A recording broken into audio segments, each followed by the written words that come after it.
2020's over. Oh, what a year it's been, eh? I got so bored, I made this channel.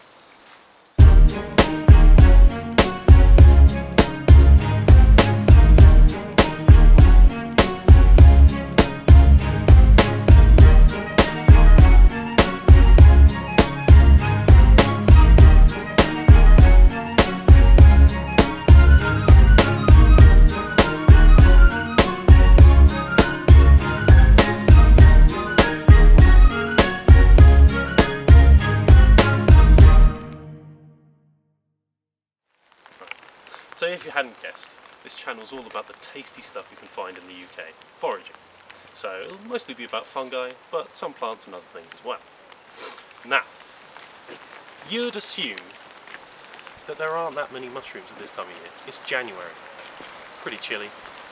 However, there are a few that are worth talking about, like this one.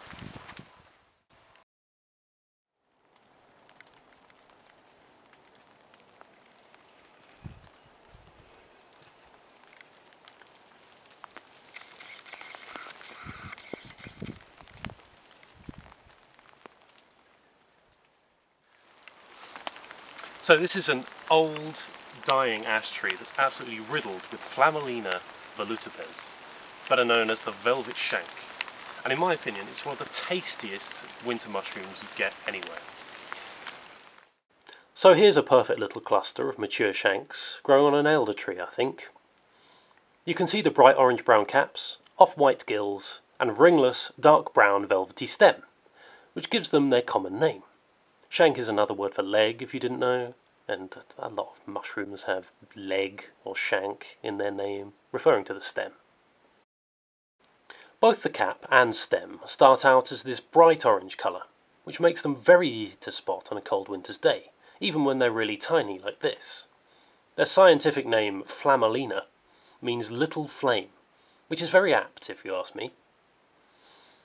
As they mature, the centre of the caps become a darker brown, and the base of the stem turns brownish black, and toughens to be able to support the heavier caps. I'd recommend removing the stems because they're just too tough to eat. You'll sometimes notice a white dusting on caps lower down in a velvet shank cluster. That's just the spores that have fallen from higher up and settled on them, so it's really nothing to worry about. I think I'm quite lucky here. This is an absolutely perfect specimen. It usually grows in dense clusters like this, but this is just a particularly perfect example. Now,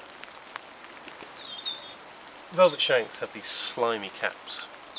I've got quite lucky here in that nothing has really fallen onto them, but you get a lot of dirt and debris sticking to the tops, so you want to give them a really good clean when you get them back inside.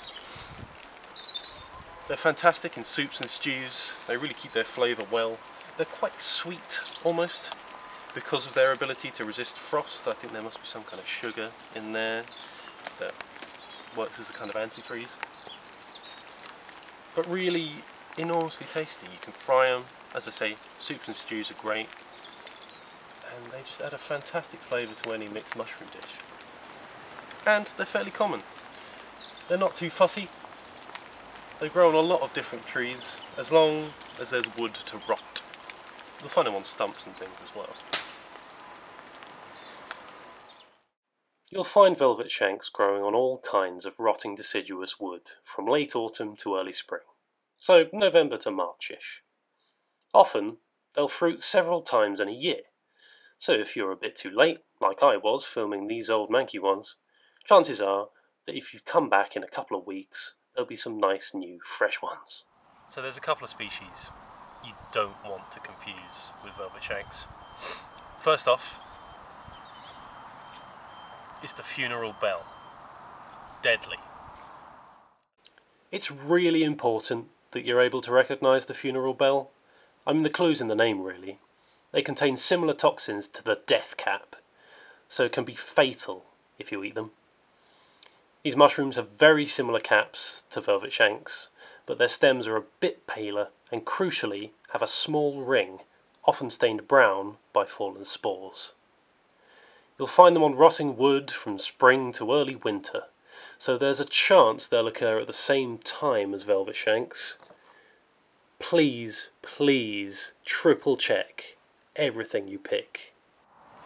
And secondly, there's a sulphur tuft, which you do find at this time of year as well, but it's quite distinctive. If you check it thoroughly, you'll be able to tell the difference. Sulphur tufts aren't deadly, but they'll certainly ruin your day if you're careless. Again, they grow in the same places as velvet shanks, on rotten wood, and at similar times of the year, from late summer through to autumn. They're quite variable. These ones have very yellow caps, but they can be much more orangey brown. They've got no ring on the stem, so with the variable colour, you need to look at the gills, which are an olive greeny yellow colour. And if you've somehow ignored all that, the flesh tastes very bitter and gross, which is hopefully a clear enough sign that they shouldn't be eaten. Always be safe when you're picking mushrooms. Make sure you're 100% certain about what you're picking. You don't want to poison or kill yourself by accident. You want to enjoy the mushrooms you're eating. So an important maxim to remember is, if in doubt, leave it out.